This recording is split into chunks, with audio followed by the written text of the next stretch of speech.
Assalamualaikum warahmatullahi wabarakatuh. Perkenalkan, nama saya Iksan Fadilah Nantamiharja dengan NPM 1008080017278.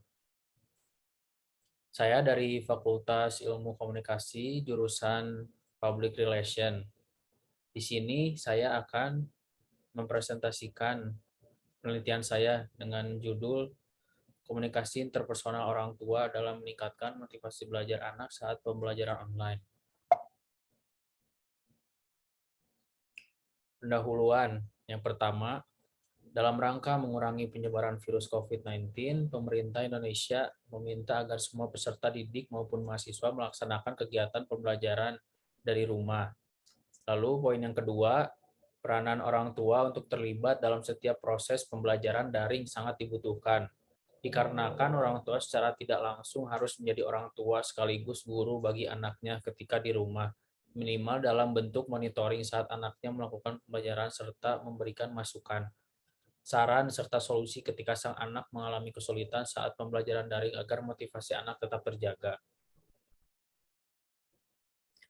Lalu pertanyaan penelitian yang pertama, yaitu mengapa komunikasi interpersonal orang tua dengan anak dapat mempengaruhi motivasi belajar anak saat pembelajaran online. Yang kedua, bagaimana komunikasi interpersonal yang baik dan perlu dilakukan oleh orang tua dalam meningkatkan motivasi belajar anak saat pembelajaran online.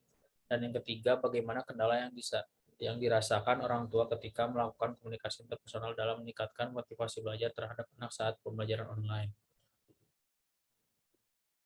Lalu inilah kerangka pemikiran dari penelitian saya. Yang pertama, komunikasi interpersonal orang tua dengan anak, lalu efektivitas komunikasi interpersonal, yang ketiga teori penetrasi sosial, yang keempat pengungkapan diri, lalu yang terakhir teori motivasi belajar.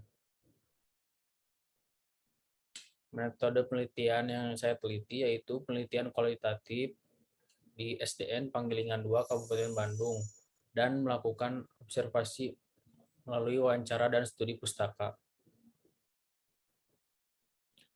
Lalu temuan dan hasil penelitian, yaitu pengaruh komunikasi interpersonal orang tua dan anak dengan motivasi belajar anak saat pembelajaran online.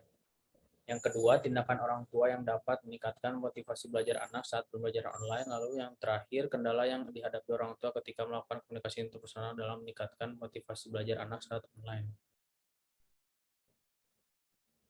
Lalu kesimpulan, yang pertama, komunikasi interpersonal sangat mempengaruhi motivasi belajar pada anak.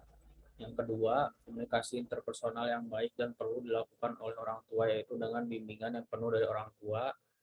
Yang ketiga, kendala yang sering terjadi dalam komunikasi interpersonal orang tua dengan anak dalam meningkatkan motivasi belajar anak saat pembelajaran online yaitu ketika anak sudah mulai bosan dengan pembelajaran. Sekian presentasi penelitian dari saya. Mohon maaf apabila masih banyak kesalahan. Wassalamualaikum warahmatullahi wabarakatuh.